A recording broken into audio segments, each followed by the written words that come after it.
Would have liked to see you all in person, but them's the breaks. Let's call the meeting to order. You ready, Ms. Kinnaman? We'll call the Regional Corporate Services Committee meeting to order. First item, please. Thank you, Chair Lum. I'm just looking for approval of the agenda and late items, please. So moved. Thank you. It's moved by Director Pranger, second by Director Blue. Any additions or changes to the agenda? Seeing none, all in favor. Opposed, if any, the item carries. Next item. 3.1, we have the draft Regional and Corporate Services Committee meeting minutes of July 8th, 2021. Moved. Thank you. It's moved by Director Facio, second by Seconded. Director Horn. All in favor. Opposed, if any, the item carries. Next item. Item 4.1, we have the license agreement for installation of a Rogers telecommunications tower at 47100 Laurel Road in Hemlock Valley. There's a motion for your consideration. Thank you. That's moved by Director Stobart, second by Director Raymond. Discussion. Hearing none, all in favor. Opposed, if any, the item carries. Next item. Item 5.1.1, we have FVRD 2020 Climate Action Revenue Incentive Program Summary. This is an information item, but we do have staff on the line if you have any comments or questions.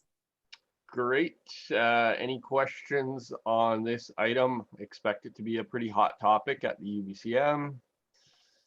I don't see any, but thank you to staff for preparing this. I think it's a good reminder for those who didn't know about the program, but also it's good preparation for the next week's resolutions where we're going to be discussing CAREP. No questions. We'll move to the next item. 5.1.2, we have adoption of the FVRD Air Quality Management Plan.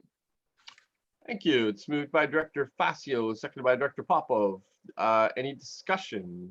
Director Ross. Yeah, I know I've said this before, but you can't thank people enough. And I just want to say again, what an outstanding job staff have done on this. The great graphics, great information, easy to understand. So again, thank you and well done. Yeah, I see Mr. Lilly, and I know Ms. Barker and her team, Ms. Richter, who was involved on this as well. But yeah, absolutely phenomenal work. So really appreciate it. And it's going to be a document that is incredibly important as we move forward the next coming years.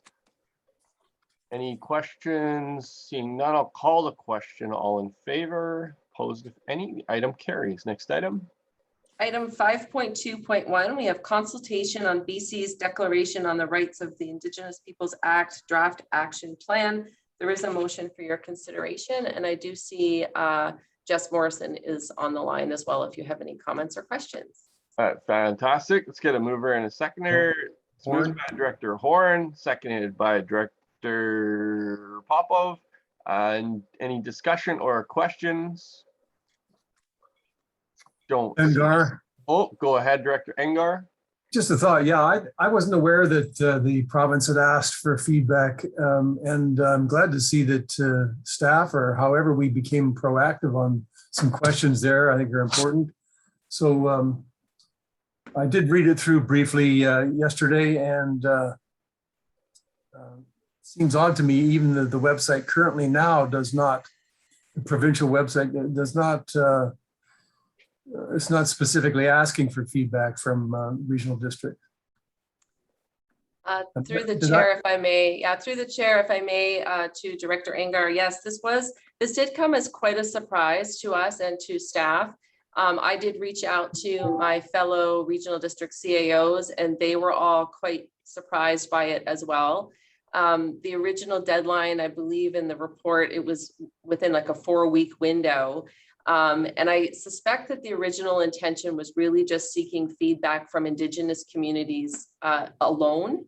However, as it got closer to the deadline, suddenly it was open to anyone to comment, and that this would be the comment period. So in the late hour, we got an extension till mid-September, which is why it's here before the Regional and Corporate Services Committee. Unfortunately, that deadline is before the board meeting. So if this committee is comfortable with moving forward with those comments, we will have staff do so. Yeah, thanks. I'm definitely comfortable with those comments and look forward to, it just seems odd to me that the province hasn't actually changed the website to adapt to providing comments from anybody else other than what the previous plan was. Have they recognized that they need to open that up, or is it just something that we're hammering away at? From my perspective, and then I'll turn it over to Jess, in my communications with the province and seeing it in writing, we've had emails from ministry staff saying that local government, this was the local government comment period, but I don't know why they haven't updated their website. I can't really speak to that, but Jess, did you have any other comments that you wanted to add? Thank you, through the chair. I don't think that there was anything specific that they had changed at all, and I don't think there was any intention. I have the sense that this was an oversight, however, an incredible of an oversight it is, that there wasn't a specific local government comment period. It was when we had specifically asked, when is our comment period? It was, the response was, this is it. But I don't think that they had any time or resources put into adjusting any of their communications or what they had put out on the website. Thanks for the feedback. Thank you. Director Horn. Just wanted to say, with Mission having gone through the practice of adopting UNDRIP here, I'm sure our staff will be happy to share comments about what worked for us and what we learned through the process here, if there's a desire. Great, fantastic. And any other questions or comments from directors? I don't see any. Just again, want to send some appreciation to staff for being agile on this file. I think this shows the great benefit that we have from having in-house experts on this stuff, and having Jess, your team, be able to look at this, and I appreciate it very much. So thank you. I'll call the question. All in favor? Opposed? If any, the item carries. Next item. Next is 5.2.2. We have a letter of support for Skalitz First Nation Trail Project funding application. It is an information item. This was required back when in the long ago days of August when we weren't around, and Chair Lum signed that letter of support. But if anyone had any comments or questions, I'm sure Jess could speak to them. Chair, Go ahead, Director Pranger. thank you for doing that. They're a member of our C2C forum and appreciate the support from the regional district for any initiatives that they do to move forward. Very welcome, Director Pranger. I thought this was a pretty safe one to support. It was the project was very consistent with a lot of the things that the Fraser Valley Regional District has been promoting in terms of outdoor recreation and tourism, and I thought it was a very easy way to lend our support through to a neighboring First Nations, and a great project that's going to be wonderful for the whole Fraser Valley, should they be approved. Any other questions or comments? Seeing none, next item. Moving down to item 7, reports by staff. I just wanted to take this moment for all of you, because this will be our Kristen Kohutch's last meeting. Her last day is tomorrow. So I just wanted to thank Kristen for all of her hard work over the last year and a half or so that she's been with us. Kristen is very excited about going back to school. She starts on Monday in a fully online environment. And I have no doubt that with all of the work that she's done managing all of us on Zoom, she is going to do just fine all day long on, although it's Microsoft Teams, she tells me. So thank you, Kristen, and good luck to you. All the best. Thank you, Kristen. Just on a personal note, if you can manage to keep my schedule in order and track me down to sign all the things that I have to sign, and chase me down at the farm or wherever I'm hiding away, then you can do anything, literally. So thank you very much. Very, very appreciative of keeping me in order over the last 18 months of COVID. Thanks, everyone. It's been a pleasure working with you. And good luck. What is it? That you're going to be a dentist or something now, or what's that? Denturist, making dentures. Oh, dentures. Okay. Yes, a little bit different. I think there should be a discount for Fraser Valley Regional District directors that many of us will need them in a few years here, especially for grinding our. We can work something out, certainly. See me in 3 years. What about grills? Like gold grills? I think. It's gonna I be can't all the do rage that. until electricity. All right. Oh, boy. Next item. Next item, Chair Lum, is reports by directors. Thank you, directors. After this long, hot summer, Director Raymond, good to see you, and go ahead. Thank you, Mr. Chair. I just wanted to pass my appreciation on to staff for all the support and information that was given to me and to the residents of the whole area here during the fires at Lytton and down by Boothroyd, basically all around us. They did an absolutely amazing job, and I very, very much appreciate it. And I know the citizens of the area did too. Great, thank you, Director Raymond. And I was actually speaking to, I'm trying to recall their name, but a resident up and around your area, and they had nothing but nice things and positive things to say about yourself as well. So you are very involved in getting communication and information out up there, and don't sell yourself short. I know you did a heck of a lot of work, and you continue to do a heck of a lot of work up there. So very appreciative of your work up in your area as well in challenging times. Director Horn. On Monday night's council meeting, our council approved a motion to bring a resolution before UBCM. It will be too late this year, but we'll be putting it before the committee for next year, and it will be of interest, I think, to our region's directors. We had a struggle when it came time to close our local forest here to recreational users, and we wanted to do that. Had quite an operation. But as many of our communities struggled this last summer with concern about wildfire, we found there were a number of roadblocks. So we put forward a motion that will be heard by all of us and all across the province, that power should rest with local fire chiefs. And I just wanted to make the members or the directors here aware of that, because when we needed to be nimble, it was quite a bit more difficult. We actually ended up acting a little bit outside of office and worrying about cleaning it up afterwards because it was too costly not to take that step. So just wanted to bring that to everybody's attention. Thank you, Director Horn. And that's very helpful to get that heads up. And the other avenue that I would encourage you to look at prior to the UBCM is, and Director Ross would be able to tell you the same, is the Lower Mainland Local Government Association. So we did include that as well. So that's fantastic. Awesome. Great. Did I see Director Facio? Did you have your hand there?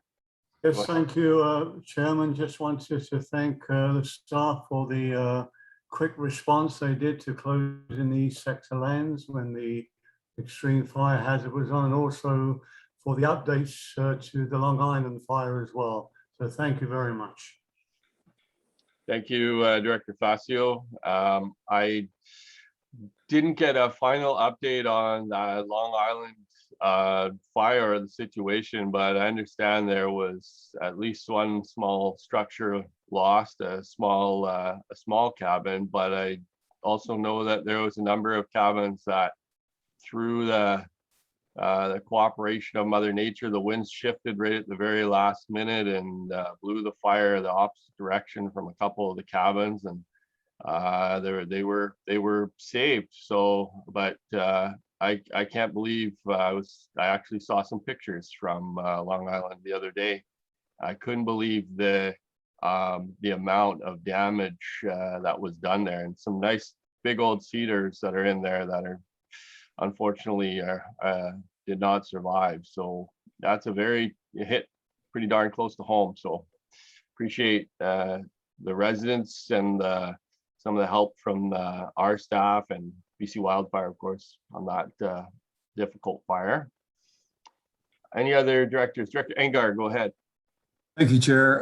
Yeah, I just want to say how proud I am and my whole community is of our fire department, our volunteer fire department. They are so skilled, having worked with BC Wildfire, and they were asked to go up and actually led some of the attacks on the fire in the interior. So really proud of them. And just to relay one of the feedback pieces of important information that I received from our fire department, having been on the front lines up there, they repeatedly noticed over and over again that the homes that were fire smart, the ones that had gone through the whole process of really keeping their grounds clean, of cleaning up any potential fuel on the ground, cutting back trees and shrubs anywhere near the house. Those were the homes that were repeatedly, in their words, often left standing when everything else wasn't. So it's a critical piece of information I think it needs to get out, and I'm certainly sharing it with my community, that Fire Smart and the applications for the individual homeowner are essential to going forward as we're now entering a period of climate change, significant climate change, obviously. And I'll certainly be spreading that in my community even more.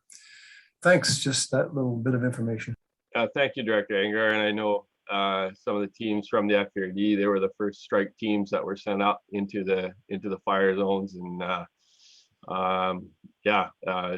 you know, it's incredible the work that we that they do and that we benefit from. And they're away from their family and loved ones in very dangerous, trying situations. And just very, very proud and thankful that we have these dedicated folks, and even just a little bit more proud that they come from the Fraser Valley. So Director Pranger, you've got your hand up. You've kind of said what I was wishing to say.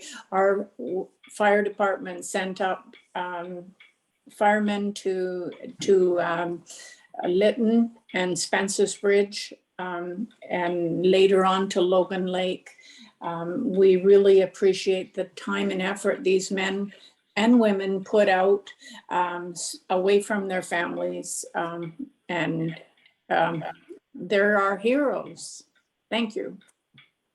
Thank you, Director Pranger. And I know we also have RCMP that have been seconded out of the region as well, and first responders, paramedics. So it's just yeah, it's pretty incredible and humbling to see the amount of folks that come together, and especially in times of catastrophe. And certainly when if you were just reading the news and seeing you know, how much division there seems to be out there, you know, all you have to do is think a little bit about what people do in their communities, come together and help each other out and have each other's backs.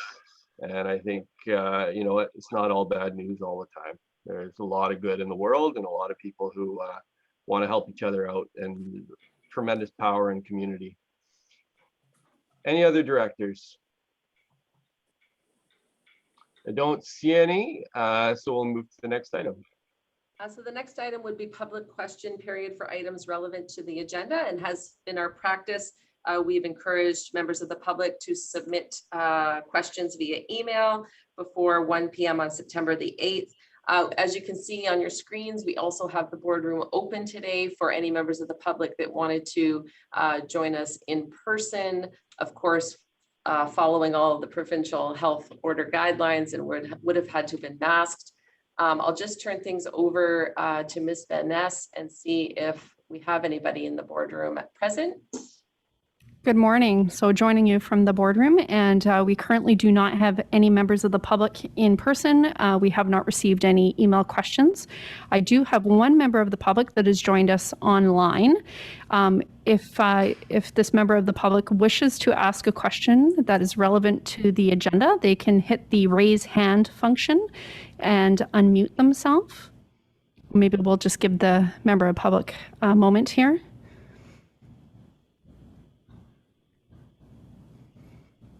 And it would appear that we do not have a question. So Great. Chair Lum, then we'd just be looking for a resolution to close the meeting. Thank you. It's moved by Director Facio, seconded by Director Dickey. All in favor, opposed if any, item carries. And give you a sec to